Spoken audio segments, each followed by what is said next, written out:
Hello, hello, everyone. We are live for the second time today. Never really got off my phone. I was literally jumping right onto another video call and then jumping right onto another live. So, hopefully, all of you all are having a wonderful evening, morning, night, whatever time of day it is where you are. Super excited about live number 2 for the day. So, we will get this one started. See if I can get them on. Also, like, I have a whiteboard and I bought like some experimental stuff to stick it to the wall. Hello. Hey, hey. The board started falling in the middle of my live, and now I've got like this, ow, this Oh, like good. sticky stuff like dingling off my wall right now. So I'm What? trying to like, like during my last live, I was like putting my hand up here, trying to like hold Yeah, it so it didn't fall, but casual, we'll casual. survive. How's your day going so far? It's been good. I'm trying to divide this week between like seeing the last of my clients and packing. So it's a lot, but it's been good. Yeah, so are you just going to have to start completely over with new clients here in Richmond? Yeah, so I don't really have like existing clients in Richmond. I have some friends in Richmond and I have a lot of friends in the hair community who are like trying to focus more on color, and I'm more cutting focused. So they're gonna kind of push people my way, hopefully. So So it's yeah, kind of like collaborating online. You're just exactly. collaborating with other professionals in your field. Yeah, I always tell people that Instagram is like the hair LinkedIn, if Yeah. that makes sense. Like we have to use it very strategically. Yeah, and you've kind of got like a focus of like the LGBT people as well with like the Yeah. work that you do with hair as well.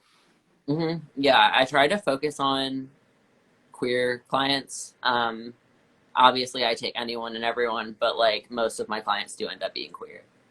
Yeah. I, Yeah. I think that it's always fun to kind of have a community that like can relate to you in some way. Mhm.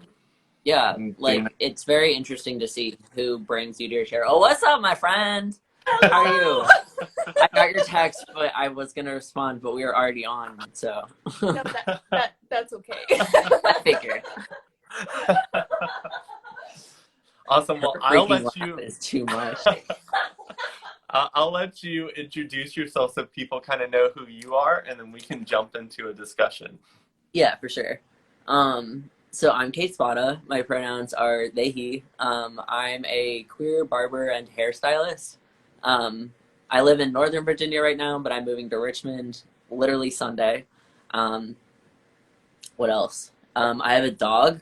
I have this lovely pooch right here. Say hi. He's hanging out with me all the time. He's kind of my shadow. Um, but yeah, what else? I'm non-binary. I have ADHD. I'm bipolar. I'm very open about all those things. Yeah, Yeah, I feel like you use your platform to kind of educate people and just kind of share your story along the way, which I think is an amazing way to kind of use a platform because I think that there's a lot of people out there that are kind of going on similar journeys. And mhm. I know when I was growing up, I didn't have anyone to kind of Anyone. follow or like ask questions. But I feel like when content creators kind of put themselves out there, even when it's not something that's easy to talk about, Yeah. I think that it makes it so much easier for people that sometimes we may never know that we've impacted Mhm. their life in that way.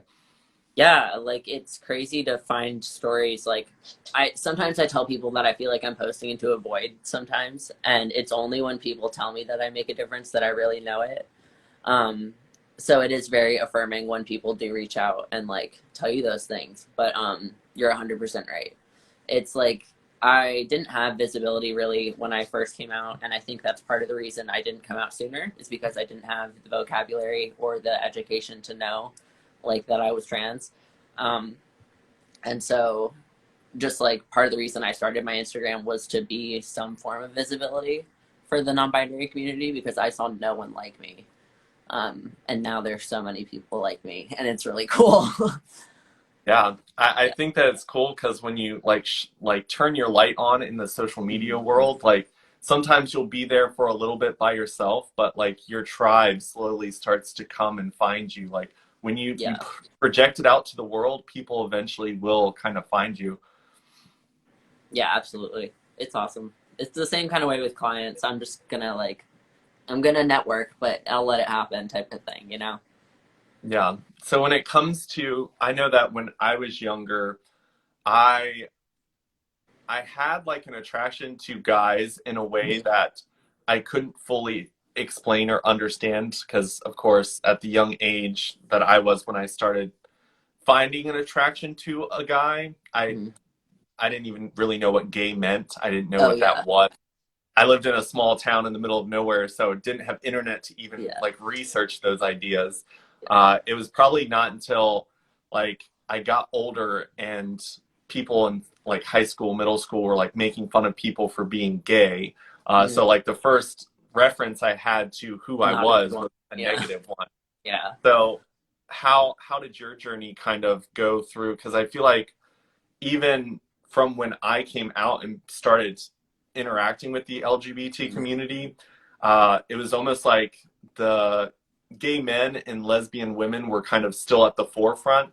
And I kind of knew a little bit about like drag and like Yeah, that whole persona, but I didn't really hear about trans until I was probably towards the end of my college when yeah. I even started knowing what that word meant. Hmm. Absolutely. I definitely heard about drag before I knew what trans people were. And like my I always laugh because my introduction to drag was John Travolta and Hairspray.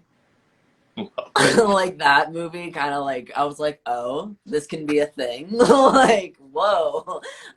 But yeah, that movie did a lot for me. Also Miss Doubtfire, classic. Um Yeah. but yeah, 100%. I was raised Catholic, so did not have much representation.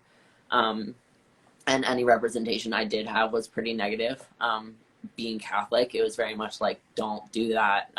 So, uh, but like, if I went to Catholic high school too, and it was just, I I didn't really like focus too much. I kind of just repressed a lot of like dating and anything in high school, and so I just kind of played sports and focused on that type of thing. Um, it was hard for me to well, like I did come out, and some people were supportive and some people weren't. It was kind of like I don't know 50-50, but now with the people I know from high school, it's better. Like the friends I know from high school still are very accepting, and like even people I wasn't really friends with in high school follow me and like say nice things and stuff. So it's cool. But like not being, I wasn't sheltered, but my parents weren't involved in the community at all. You know, so like they didn't know how to introduce me to it, and my family's Irish Catholic and Italian Catholic, so like very not queer communities. Like I mean, like Yeah. yes, more so now, but like when I was growing up, absolutely not at all. Um, it was just different. You know, people were different if they were queer, um, and I was always kind of drawn to like drag and stuff like that when I did start to figure out what it was, you know, but did not have the vocabulary at all. I remember my brother like showed me. My brother's 4 years older than me, so he was like a senior when I was a freshman type of thing, and he showed me one of his classmates who was openly genderqueer, and I remember I stalked them on Facebook for like hours and like just like went through their pictures, and I was just like, how is this like happening? I was like, what is like up with this person, and like why can't I stop thinking about them? And I just thought they were the coolest person, but they were getting ridiculed and made fun of and like berated, and I was just like, that's really neat, but like why is this happening to them? And I couldn't figure it out. um but like yeah, it's hard to have that be your introduction to the queer community, you know.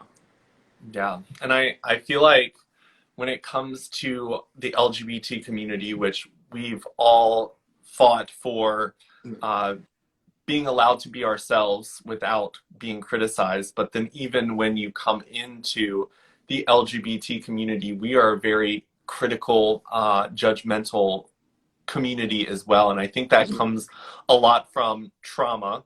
because It's a a trauma lot of response for sure. Yeah. yeah. So it's I can be understanding to people's like um, trauma, but I also realize that within our own community, we traumatize each other in a lot of negative ways. And I've done lives with people from all different parts of the alphabet of the LGBT.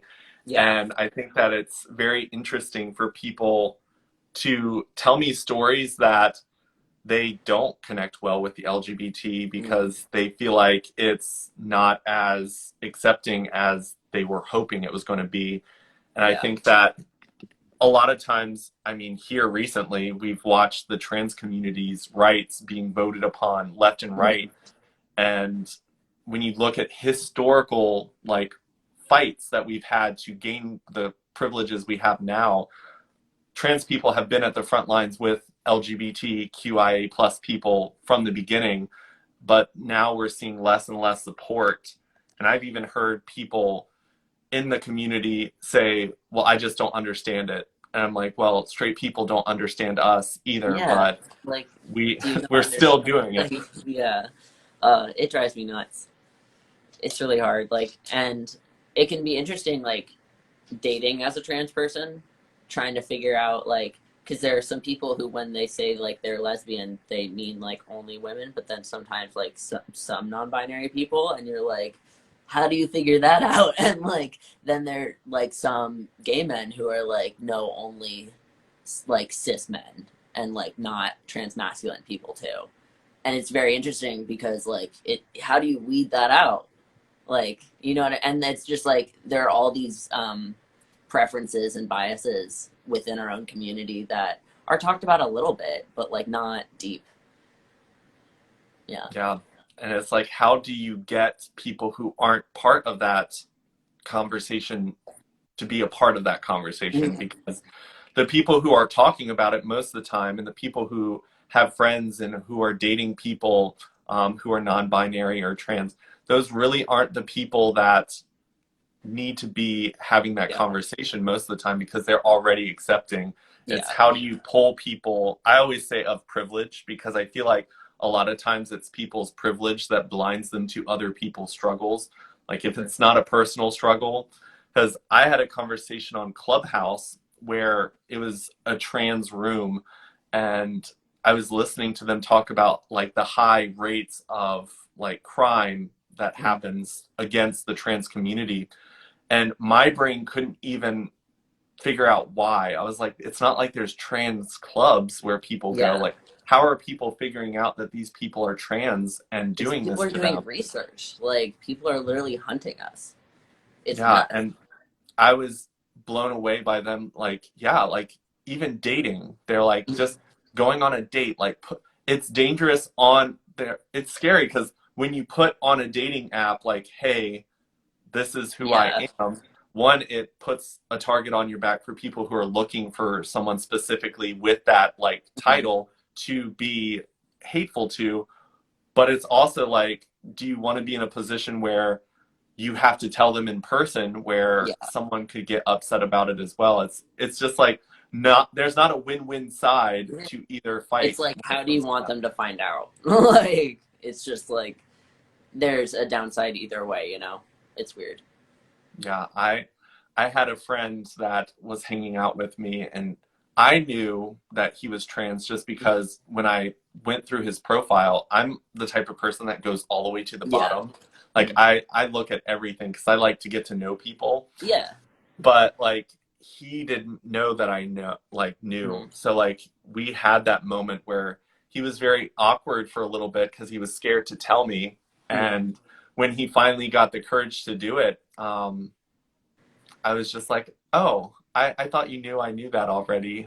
Yeah. I'm sorry that we've hung out like 5 times. Oh And no. there was that tension of you Yeah. wanting to tell me. But like, I think that that is something that people need to be aware of because the trans experience is like so much larger than a lot of people who aren't doing their research understand because sexual orientation and like your preferences and like all of those different Completely things. different. Yeah. There's so many different avenues to understand because each person has different, because there's people who will transition from male to female and then be in gay relationships versus like the Yeah. heterosexual relationships. And then I've even heard gay people say that someone who's transitioned and then is in like a Will identify as cis straight. appearing, yeah, they're like, That blows my mind how are they sometimes. part of I'm the like, LGBT? how? Yeah. Like, It's I just just so say I'm many different queer. avenues. So like when it comes to going through life and feeling like that's an identity that you have to kind of explain to people, how do you go about it and not allow it to negatively impact you? Because I know that sometimes that constant having to do when you feel like that shouldn't be something anyone has to do. How do you keep Yeah. a positive state of mind in that? Um, I find that like in person, I am not as so like in person currently where I live and work, I am not as vocal about being trans as I am online. I wish I was, but I work in a very cishet boys club barbershop. And Yeah. like love my boss. I'm out to him, but I'm not out to my coworkers. And like that's a personal choice. I just felt like I knew it was going to be a temporary work situation. Um, they accepted me off the bat, no questions, and I just like didn't want to raise a reason for them to not accept me. And like I knew I was when I met them, I was only like 3 months on T, and now I'm a year on T. So like things are different, obviously. But they haven't said anything. But they still call me she her. But like I just kind of let it roll because I know I'm literally about to, like I have 3 days, 2 days left there. Like it's just like I pick my battles is a big thing, and like I'll have friends be like, "Oh, why didn't you correct that person?" Or like, "Should I correct that person?" And I'll just be like, if they're not going to be in my life for like more than an hour, I don't really care too much. Like if Yeah. it's a waiter or waitress or like someone like on the phone, you know what I mean? Like I don't care too much. But when it's like someone who is in my life a lot, I'm like, and they constantly misgender me, it feels like a respect thing. It feels like they don't see me, you know? So that's where it gets difficult. Um, but just trying to like but online wise having people be invalidating is I feel like that's a different level, just because like I'm already being so open about stuff, and like if they ask ignorant questions or stuff like that, I'm just kind of like, why? Like it more makes me someone told me to not take what was it, not take criticism from people you wouldn't take advice from. And that's like one of my favorite sayings about hair or like social media in general, is to like, if I would not take advice from this person, I shouldn't give a shit what they say about me. Like, so Yeah. yeah. Yeah, I think that that's really great advice because I mean, for me personally, like there's lots of people constantly throwing Opinions. criticism Yeah. towards at my whatever I do. Yeah. And I ask myself, like, does this person have my number? Does this person play a role in my life at all? No, That's a then good way to put it. Yeah. Do they have my number? Yeah. That's a good, like, yeah. I so totally agree with that. I only receive criticism through telephone calls and text messages. If you don't have that number, sorry, it doesn't That's count. good. Yeah. Sorry. Here's my hotline. Yeah. So I know that for you, you go live a lot on your profile to kind Mhm. of like engage with your following while you're kind of uh, doing your shots. I'm not sure what you call that. Yeah. Shot. Just doing my shot. It's like, I'll go live for that, or I'll go live if I shave. Um, just to like interact, like you said, and engage, because I find it's a good way just to talk with people. I'm sure you understand, but like, um, the things I'm doing, people can actually learn from too, and like I can kind of educate while doing it. Like some people will ask me like what I'm doing with my shot, or ask for advice on their own shot, and like how to do it a little like less painlessly, because like I have a few friends who are nurses who have like given me all the tips, and I had a dog growing up who was diabetic, and it's the same kind of shot. I had to give him it twice a day. So I'm kind of like used to administering a shot. I still get a little psyched out about receiving a shot, but like, and it's weird to give yourself a shot. Yeah. Yeah, but I mean, like, you get through it. Yeah. Yeah, I was not a fan of blood or anything like Mhm. that growing up. We had to give our horse a shot once, and like horse needles are way bigger Oh, than I anything can't we'll imagine. ever take. Yeah. And my sister was scared to do it, and I was like, look, I'll just do it. And then feeling it puncture through the skin, like I freaked Yeah, it out like and just pops, let go. right? It's weird. Yeah. So like I was like, I don't think I'll be a doctor, anything in Mm, that field. I no. took I took a job as prep coordinator for the state of Virginia, and they found me off of my social media. So I thought that I was going to be doing like influential work, Yeah. like educating people. Yeah. I didn't realize that I was going to be taking blood and giving shots. Is that So like, legal? Like what? yeah, I went through like a A week lot of training, training, I'm sure. Yeah, but holy crap. but I was just like, I had to start thinking of it as like fabric. I was Hmm. like putting a needle through fabric instead of That's a good thinking way to do it. injecting into someone's skin because my brain would think too much. So I Reject was it. just like, gotta push it through this fabric. And some people's skin, depending on like the melatonin in their skin, Mhm. lots of different things. Yeah, elasticity. Yeah. Yeah, some people's skin was really easy. Some were like pushing through Tough. leather.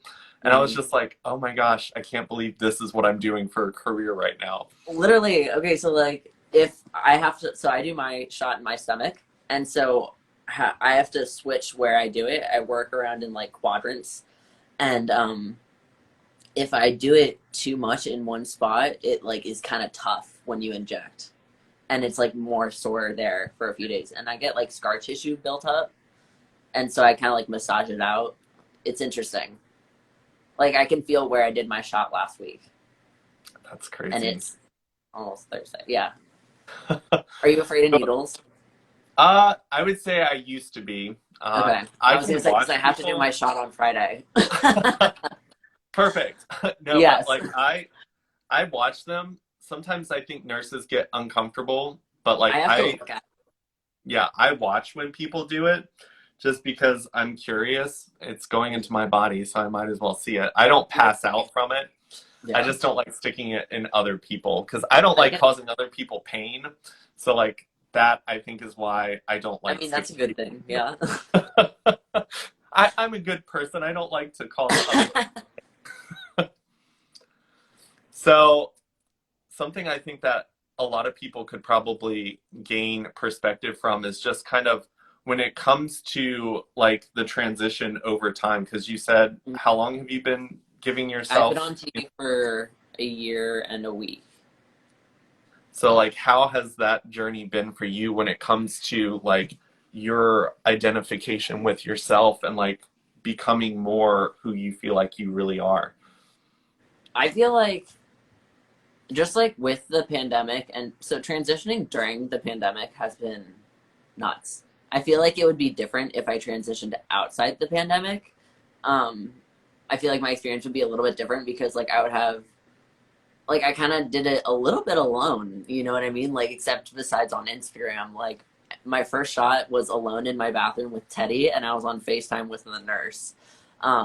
Which is like interesting because most people are like in a doctor's office like so it was definitely interesting um to not have a bunch of people around you the whole time you're transitioning, you know what I mean? To like notice it with you, if that makes sense. I had a few clients notice and stuff. But I learned so much about myself during the pandemic, through just from life experiences, but also going on T like and therapy. I've been in therapy since high school. I went to therapy weekly my first year on T just to like really help me. And my therapist is amazing, but she just helped me really focus on like a lot of people experience mood swings and stuff like that, so I tried to be really aware of it. But like people's sexuality can change. Like I first probably identified as like when I first came out, I identified as like bisexual slash lesbian, and then as I came out as trans and stuff, I was like, okay, I'm just gay. And then in the last like year or two, I've more solidified saying queer, because I just feel better in that. I feel like it better encompasses everything. I'm just more comfortable saying that. And like my sexuality has 100% changed. I would like not touch a cis man with a 5 foot pole before, but now I'm like, nah, maybe a 3 foot pole. Like I don't know, like, but like 100%, it's different, you know. And it's interesting because like I didn't expect that, but I knew it happened to other people. But it's it just happens, and it's interesting how you can kind of learn to accept yourself a little bit more once you like stop literally hating everything going on in your head. So like my therapist and I had this thing called dysphoric noise, which is like all the nonsense thoughts in your head that you can't that like cloud your thinking and your judgment that like just don't make any sense really and shouldn't be there. And then once I like it was the first side effect I noticed of taking tea. Like within the first week or two, that noise went from like an 8 to a 2. And I could just like think so much easier about everything, and it made all the difference, and it still has. So it's really like that's probably been my favorite side effect, regardless of physical changes, is like actually being able to think about things other than my own transition and like where I'm at. Yeah, I feel like when it comes to, I always say like the LGBT community, like I feel like as a whole, our whole community has a better grasp of our own personal realities than a lot of people in the world who society says who they are is Mm-hmm. acceptable. Whereas I think some of the things that guide their choices is, hey, this is what normal is supposed to be Literally. like. Whereas, like, at Yeah. our younger ages, we're like, we really don't fit normal. Like, normal Yeah. doesn't feel normal to us. And so, 100%. like, we have to go through that understanding. And I think that sometimes we flip flop to the complete other side, and then we feel like we have to fit every stereotype or normalcy in the community that we are a part of over here. But Mm-hmm. I think that a lot of us start to realize that we get to choose that, and we have to like self-reflect on a pretty regular basis because even who I am today is very different than who I was when I first came out as a gay man. Absolutely. Yeah. And I feel like of my favorite things about being trans is the self awareness I have of myself. I feel like I know myself better than I ever knew myself before, obviously, but like I just feel like I know myself so freaking well now, and it's weird. Like it literally feels like a damn superpower. Like Yeah. being able to think clearly and like I don't even know. I don't know how to describe it. It's weird just being able to know yourself and be like, no, I really know what I want with my body and my life and how I should look and like to know what gender euphoria is. I feel like there are some cis people that don't even know what that feeling is, and I'm like, that sucks. Like, because it's a dope feeling. You just like feel like a damn superhero. It's awesome. Yeah. Yeah, I think that a lot of times that the queer community doesn't realize how much stronger and how much more courage and bravery they have in their single body Mm-hmm. than some straight communities have Literally. all together. Because to Literally. stand up against what is societal like acceptance and say, Mm-hmm. I'm sorry, that just doesn't fit me, Yeah. that takes a lot of courage, especially like you were saying how there's some people that you've come out to, there are some that it's not a one and done thing. Like it's Mm-hmm. not, hey, I'm this and you're Yeah. done having to come out. It's a daily thing that you get to make a choice whether or not you share yourself with people. Mm-hmm. And I think that people in the straight community also have to realize that it's not a requirement for us to disclose that Share information every to people part. at Yeah. all. No, not at all. It's definitely like a privilege who you let into your life. Like I was just talking with my friend the other day about how access to your energy is a privilege and like access to your life is a privilege. Like you shouldn't take that for granted and like just knowing your worth and stuff. Yeah.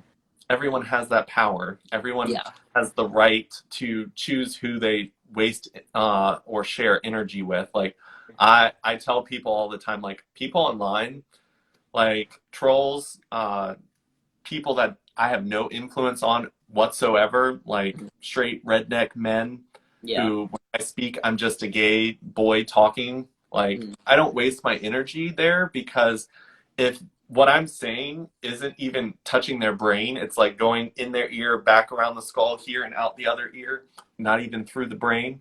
Yeah. Like, for me, I'm very passionate, and some of the words that they say are very offensive to me, and I get emotional, and it becomes an emotional drain for me. Do I want to waste that emotion on someone that it didn't change their opinion at the end of the day at all, and they were just engaging to be a troll instead of engaging to learn? Yeah. It's all about protecting the energy that you have and putting it towards something worth putting it up towards. Exactly. Yeah. So No.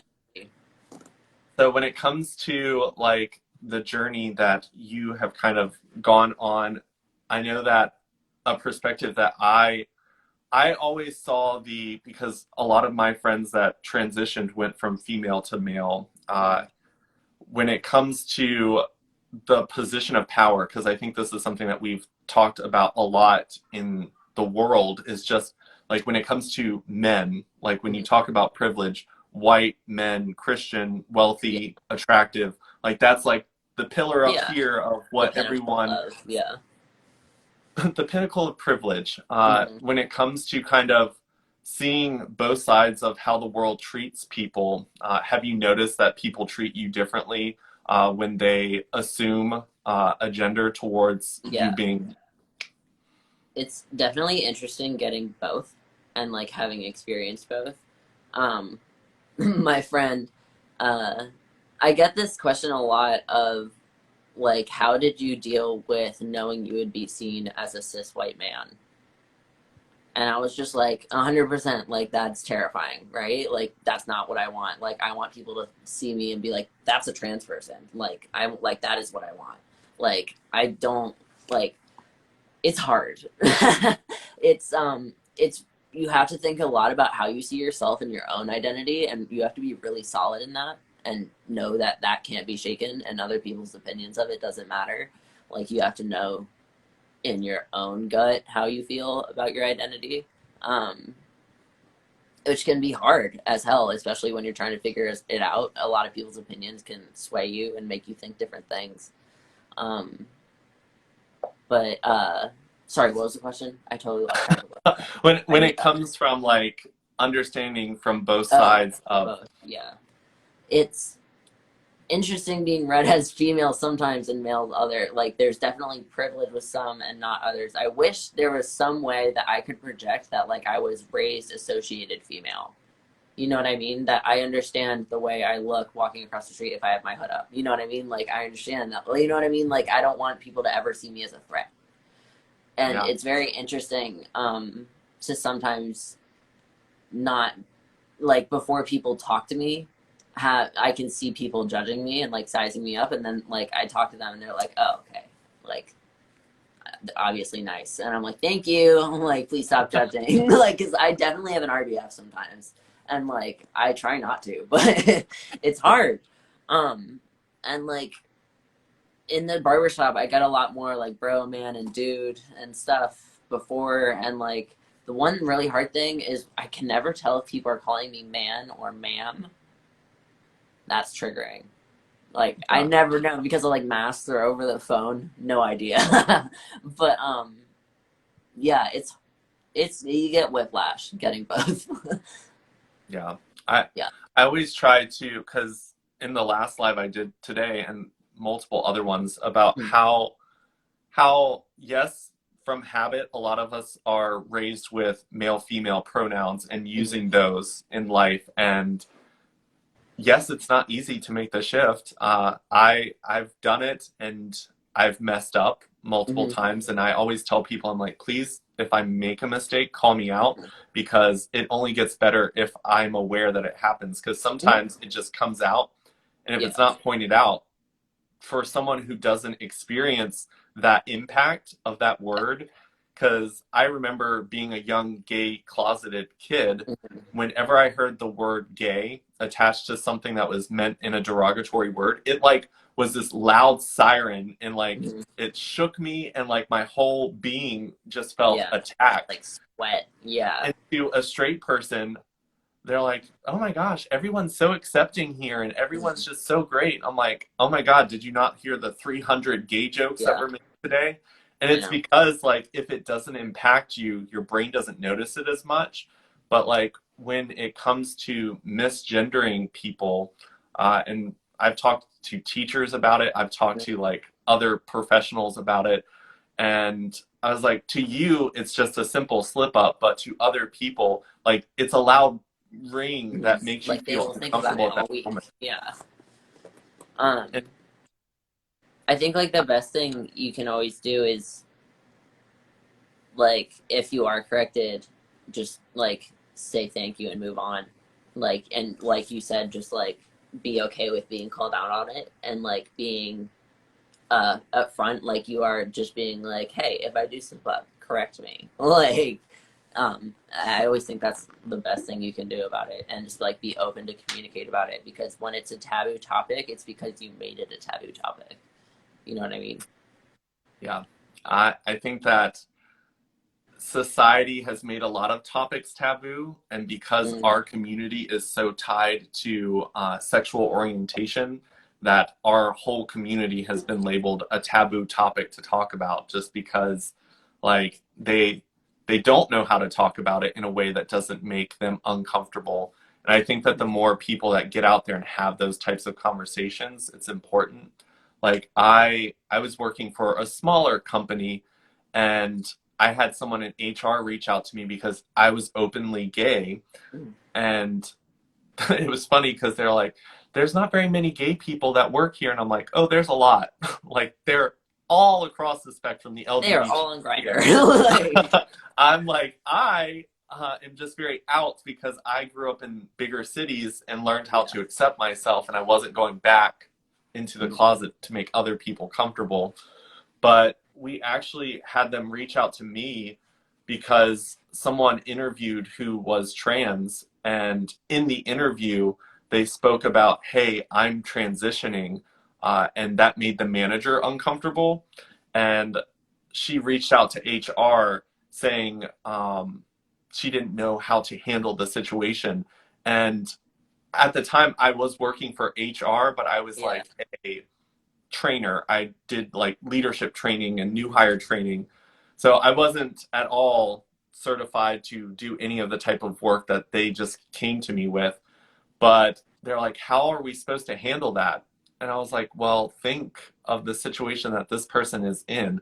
I wouldn't Mm, want to be hired in a place where people knew that I was transitioning. They were going to make my life a living hell for working there. I was like, I'm sure they are going through counseling and we're told that this is something that they should do. Like, yeah. hey, I may look this way now, but I'm in the process of transitioning.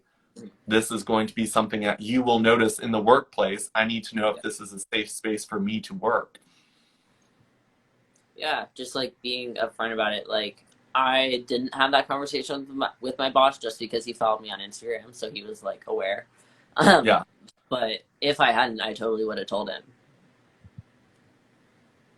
yeah. Yeah, I mean, when I interviewed, I was just like, hey, I do LGBT content online. I've yeah, got a YouTube channel. And my one of the people that was in the interview was like, wow, you were really brave to mention that. And I was like, no, I'm just not like willing to work for a company that doesn't accept me. So if uh, you guys knew I was gay in the interview and didn't hire me because of that, that's a blessing in yeah, disguise. Granted, no one should ever not be hired because they're part of our community, totally. but also like in small rural towns, like you don't want to work for a company that tries to silence who you are. Yeah. I've my least favorite like cishet compliment is people telling me I'm brave. I'm like, you're like people like you are the reason I'm brave. Like that's nuts. That like you think I'm being brave, and it's literally because of people like you who don't understand and don't take the time to understand that I have to be brave. Yeah, they don't give anyone a choice but to be, and Yeah, it's crazy because to be a part of our community is to be a political statement at this current time in history. And we don't really have we can choose to not share and keep to ourselves and try to live as normal of a life as we can without constant like poking and prodding that people will do once they find out. But it's also about like teaching. Like, you don't have to teach. That's not your job. Like you have a career choice. You like other people can have an Instagram and not have to use their lives to teach anything. That's You're what I'm doing doing. you're doing it for people, and like that's an amazing thing to be doing, and you don't have to though. Yeah, it's hard when people think I'm an educator and I'm not. Like, or just when people think I'm anything online and I'm not. I'm just like, I'm literally just a person with an Instagram, and I have accumulated a small amount of followers who are interested in what I'm doing. And like, that, like, a large part of it is just because there's not visibility. And like, that sucks. But like, albeit, like, whatever, like, if people like what I'm doing, like, but it's really interesting how, like, you can just it's if you have a niche, you know, you, especially in the queer community, and people need to see the type of content that it is, you can do a lot with it. Yeah, I think a lot of times the queer community, we we're opening doors for future generations for sure. Like every step we make forward is we have to make sure that the door doesn't close behind us, because a lot of times uh, we get our foot in the door and then they close the door because they've met the quota of being accepting. Not that they make that space feel comfortable for us at all, because it almost becomes like you're our little guinea pig that we get to poke and prod at, but also you're on our page as being acceptable company. Yeah. So it's like, it's hard. And like when I started doing these lives, I bring people on, and instead of really saying, I want you to talk about this, I'm like, what do you want to talk about? Mm-hmm. Because I learned last year that when it comes to being an activist for like the Black Lives Matter movement, like that's mentally draining. And sometimes people want to show something other than like that identity of themselves. They're like, you know, I can talk a lot more about this. Yeah, like that's The not only, all the people are. Yeah. yeah. And it was funny because I lived in bigger cities where I was talked to as if I was a person. And then when I moved back to more rural areas, I was talked to as the gay person. And I don't think people who haven't traveled as much understand how different that is when Oh it my comes God, to yeah. how people talk to you. Because when I moved back here, they're like, oh my God, this is my friend Drummond. Yes, I was He's gonna my say, gay do you get friend. that too? I get that all the time, and I'm like, wait, what just happened? Like, it's insane. It's like, I don't even know what it's called, but it literally gives you whiplash hearing people like, and then they'll turn around and talk to someone else differently, and you're like, what? Like, who was that? Like, Yeah. It's such an interesting concept. Like my friend Ezra, him and I became friends like a year or so before the pandemic, but we became very close. And I never felt like it was my space to like identify him as trans to my other groups of friends. So we went out and we went to an amusement park, and it wasn't until much later in the day that he was having a conversation with my other sister's boyfriend. And at that moment, like Steven's a conservative. He voted for Trump, but he is very open-minded around our community. And I think that Steven learned a lot that day. But it was very interesting to kind of see like trying to keep the conversation normal and not do that constant shift. Had I gone, oh, by the way, we're meeting up with Ezra, he's trans, like how would that conversation have gone? Yeah. Versus, hey, you've been treating Ezra this way all day, now you learned a new fact about him. Yeah. You've got to keep the conversation here because that's called respect, and Yeah. everyone And deserves that's how it. you should treat them. Like, Yeah. I love cheating, like showing people their own biases with that, like bomb dropping on them that you're trans or something. Being like, like, how do you feel about that? Yeah, I do a room. I missed it today, sadly, but there's a room on Clubhouse called "Making the Uncomfortable Comfortable," Mhm. and I always try to bring the most authentic, whether it makes me look good or bad, authentic perspective from growing up a white male, because there are things. Because one of like one of the people who leads the room, she's a black female, single, straight, mother, and I try to give her this perspective that I have, like growing up in the world. Like my privilege blinded me. Like I didn't think or realize that women were treated so differently than men. Like I didn't see that, because Yeah. I didn't treat them differently because I had my mom and sisters. I didn't see that people of color were treated differently because I didn't treat them differently. And it wasn't until I opened my mind to, like, okay, let's listen, Yeah. and then I need to improve because I, in a lot of positions, have privilege that others don't. And that means I have to shift, not the other people. They should never have to shift to someone with privilege. Yeah. I saw, I don't remember what it was. It was something like a conservative versus liberal mindset is like learning something different about someone and being like, oh, I need to change versus they need to change. And I was just like, that's so true. And Yeah, it's just about acceptance and like where you're at and willing to learn about other people. yeah. And it's my biggest like thing is like, how do you get someone that is of the highest standing of societal acceptance to And it understand what doesn't. it's like to not be accepted for who you are. Like, how do you have that conversation and even get them? Like, I've used like the analysis, like, imagine if you got your girlfriend pregnant before you got married. Yeah. Like, just Like, trying to give them an ounce of what it would feel yeah. like to not be accepted for who they are. But that's still not who they are. The That's something they did. exactly. Like the best thing I do is like when someone doesn't if someone doesn't understand why misgendering is offensive and why it hurts, I'll be like, okay, so what if I called like you she her all day?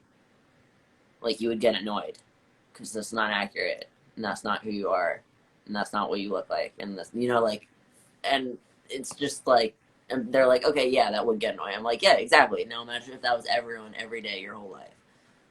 Like, what do you like? Yeah, Yeah. it's yeah, It's something that they have to understand where it's like, hey, once I've presented you with this knowledge, like it's a respect thing now of whether or not you choose to use this knowledge to make me feel more comfortable versus you probably deal with it already on a daily basis by strangers that you don't want to waste your energy to mhm, try to correct. So like that's already a weight on your shoulders that you automatically have to deal with, yeah, unfortunately. But I think it's really important for us to realize that like this isn't hard information to learn. This isn't something like and talking it's to not teachers new about either. educate, like talking to my company about getting to where people just put their pronouns on the end of their emails. Mhm, Thankfully, like I worked for the company tied to Sprint, and mhm, T-Mobile is a lot more progressive as a company. And yeah, everyone at T-Mobile had like their pronouns at the end of their email. mhm, And as that started to become the title of the normal. company, everyone started switching over. And I was like, you know what? Like progress is coming, but it's slow.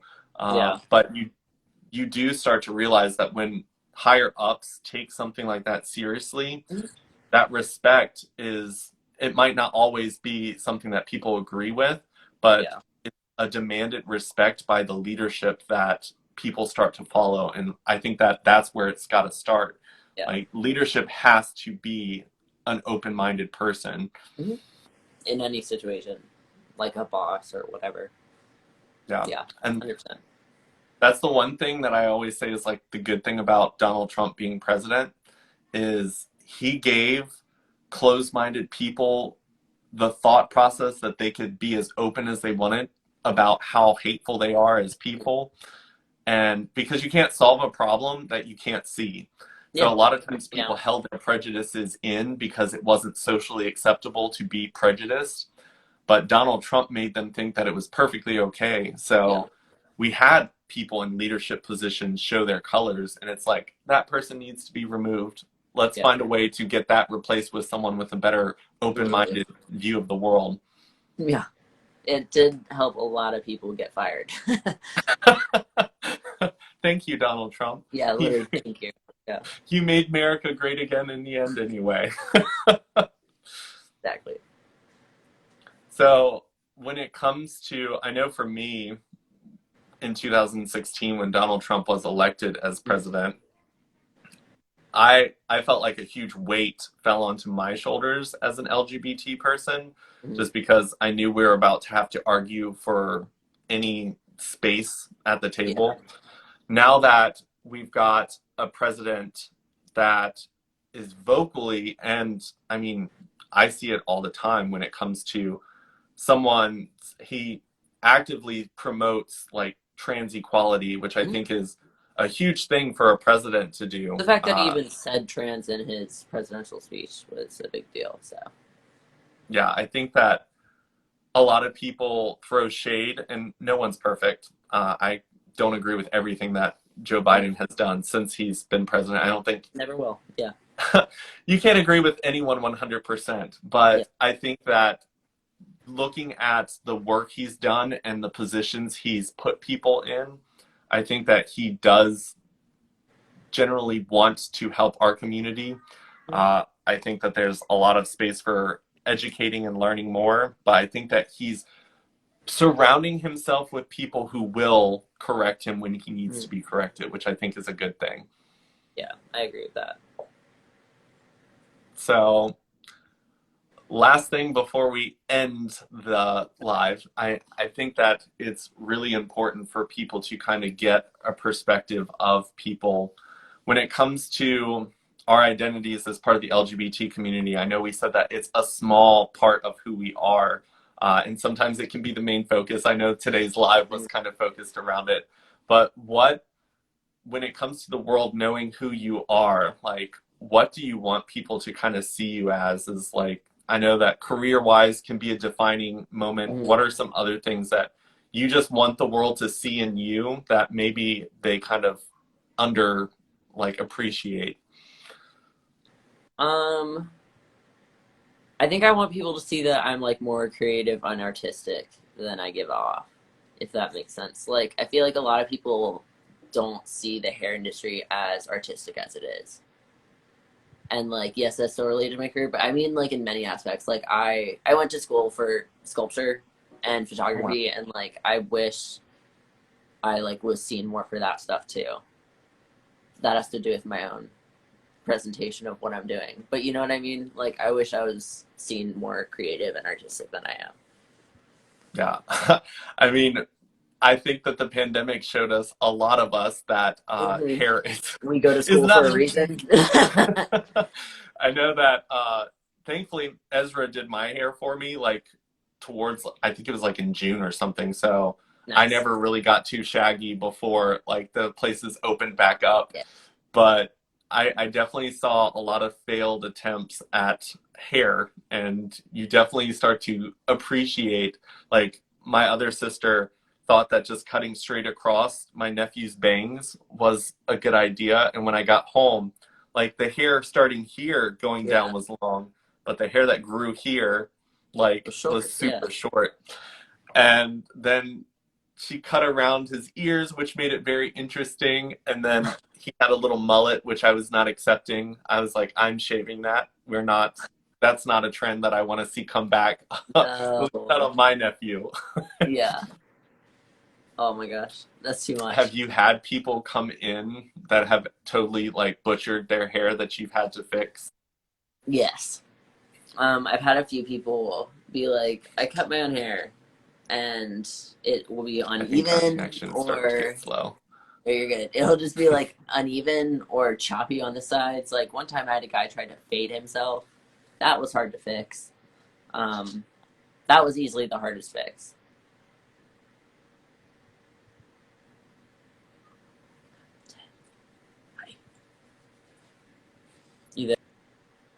Yeah, it's kind of like a slow connection, but you're still there. No, you're good. You there? Okay. But Teddy? yeah, I had a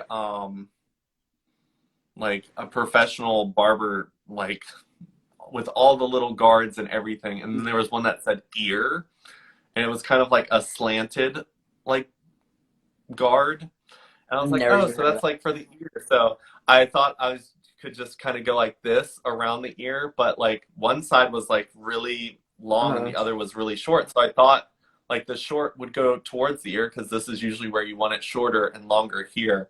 And I gave myself a big old chunk of bald here. And that was like the first time I ever went to a zero fade when they fixed it, which I ended up liking the zero, but I'd Yeah. never done that before because I didn't know what the shape of my head would be. So like I tried to stay away from it, And but you I've gotta definitely find out some way. But dang, I didn't even know there were guards with slanted guards. That's crazy. I don't know why you would have it, but it said ear on it, so I assumed it meant like shaving around the ear. It did not work when I did it. That's too much. We had one Zoom call during work where our like high up VP of cellular sales did not turn on his webcam because uh, his hair was starting to get shaggy, and of course, like toilet paper was out. Everyone trying to Yeah. buy razors to do their own hair, so his wife bought him a like dog grooming razor, and they attempted to do his hair, and he destroyed it. And he turned his camera on for like 10 seconds so that we could see it and know why he wasn't turning it on. Yeah. But like it definitely didn't do the same as what a hair trimmer would have done if it was meant for a human's head. I can't imagine. That's so bad. I would never use what Teddy gets. That's so bad. Yeah, we've also done our cat because it was super expensive Gotcha? to get done. No. Oh, I had I was like, why? long hair. No, my cat Whiskers, he goes inside outside and he would get burrs and stuff. Yeah. So we took him to a groomer and he was just terrified. Like Yeah. he didn't like being on a table that smelled like 1,000 other pets. Yeah. And he just had panic attacks. So I was like, you know what? I'm gonna buy my own and Yeah. see if we can do it ourselves. He didn't look great, I bet. but he also wasn't too ugly. I tried. It was done with love, so we tried. That's all that matters. Well, I see that we are coming to the end of the hour, so I just want to say thank you so much for doing this live with me. I'm super Excellent. excited that you're going to be here in Richmond, so Literally. we'll actually get to hang out. Maybe I Exactly. can send people your way as well, because I'm slowly learning the community here as well. Please, I'll give you my cards. Definitely. Well, is there anything that you would like to leave the live with, information-wise, education? Oh my gosh. I don't know. Don't assume people's pronouns. That's like the hardest thing I'm getting past right now. Is like just always asking for pronouns when you meet people. Because you can't assume people's pronouns by looking at them. And you can't assume people's gender by looking at them. So ask. Pronouns, not gender. That's weird. I think living here in Richmond has been really helpful to me because everyone is so expressive here, and I think that is a beautiful thing.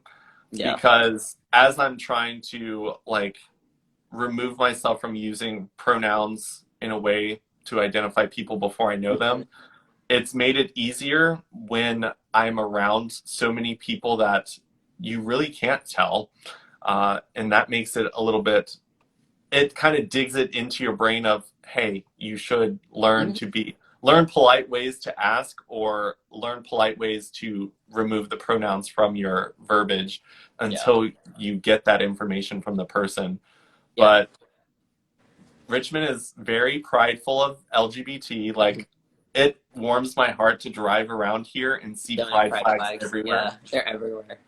It didn't exist where I lived before, so Oh yeah, same. nice here. Mhm. Very Awesome. excited about it.